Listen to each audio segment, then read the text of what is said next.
It's hard to believe 1995 was 30 years ago.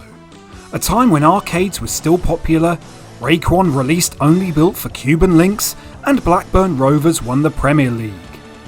We were stepping into a new era in gaming. The Sega Saturn and the Sony PlayStation were about to take off, and polygons were starting to take over. In this video, we'll be taking a look at some of the games that turned 30 this year. You may remember the first time you saw one of these in an arcade, or perhaps rented one from your local video shop. Capcom's success in the arcades continued, so that seems like the perfect place to start. Capcom's Marvel superheroes built upon the success of X-Men Children of the Atom by introducing a wider range of Marvel characters and some interesting innovations.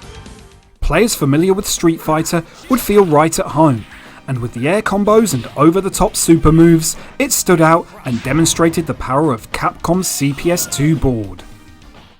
The Infinity Gem system allowed players to temporarily enhance abilities like strength, defense, and speed. This added an extra layer to the gameplay by giving players a temporary advantage. The roster included the likes of Spider-Man, Iron Man, Wolverine, and Captain America, offering fans the opportunity to put their favourite comic book heroes into battle. The game did suffer from some balancing issues, and I wouldn't recommend playing this over the likes of Marvel vs Capcom 2, but it's an important game that helped set the stage for one of the most successful crossovers of all time.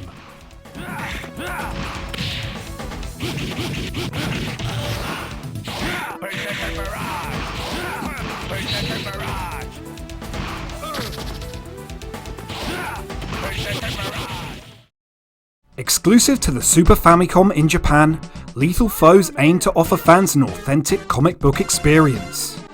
The bright visuals and comic-style cutscenes really stood out, and players could swing through levels, shoot webs, and cling to walls. No superhero game would be complete without villains, and Lethal Foes definitely has that covered. The roster includes Venom, Mysterio, the Green Goblin, and many more. Each stage had a time limit, which pushes you to move quickly. While this keeps things exciting, it can sometimes feel like you're just rushing through the game. Spider-Man Lethal Foes was an enjoyable action platformer that was unfortunately overlooked due to its limited release.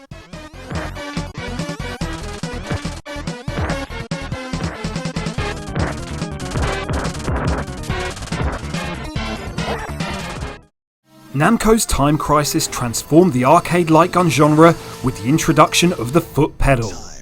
This unique mechanic allowed players to physically control when they stepped out of cover to shoot and when they ducked to avoid incoming fire. At a time when Virtua Cop and Lethal Enforcers dominated arcades, Time Crisis stood out with its immersive gameplay, relentless pace, and a mission timer that added extra pressure to every encounter. The game's presentation, visuals, and controls made it an instant hit, helping launch a successful and long-running series. More than just a light gun game, Time Crisis set a new standard for the genre and remains one of Namco's most iconic arcade titles.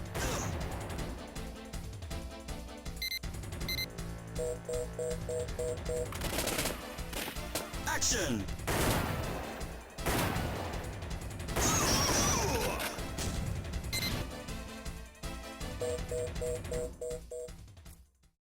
Konami's International Superstar Soccer Deluxe pushed the series forward on the Super Nintendo with improved graphics, multiple game modes, and smooth, responsive controls. It featured 36 national teams, a variety of stadiums, and even commentary at key moments in the game. The scenario challenges returned, putting you into specific match situations that offered a great challenge beyond the standard tournament and friendly modes. ISS Deluxe may have lacked official player licenses, but it still left FIFA at the foot of the table and in danger of relegation. It was faster and more intense, and its depth and playability helped cement its status as a 16-bit football classic. He shoots! Goal!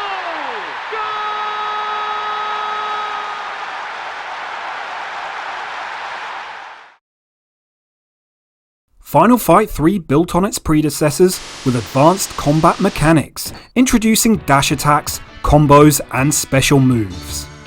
Haggart and Guy returned, joined by newcomers Lucia and Dean, but Cody was still notably absent. After the fall of the Mad Gear, a new threat arrives known as the Skull Cross Gang. This time, you could fight solo, with another player, or alongside a CPU-controlled partner, which was a welcome addition for single-player mode. The graphics and sound are impressive, and it's definitely the best Final Fight game on the Super Nintendo. It could never match the impact of the original arcade classic, but it's still one of the best beat-em-ups on the console. Unfortunately, it was largely overlooked at release, arriving late in the Super Nintendo's life, and when the genre had faded from the spotlight.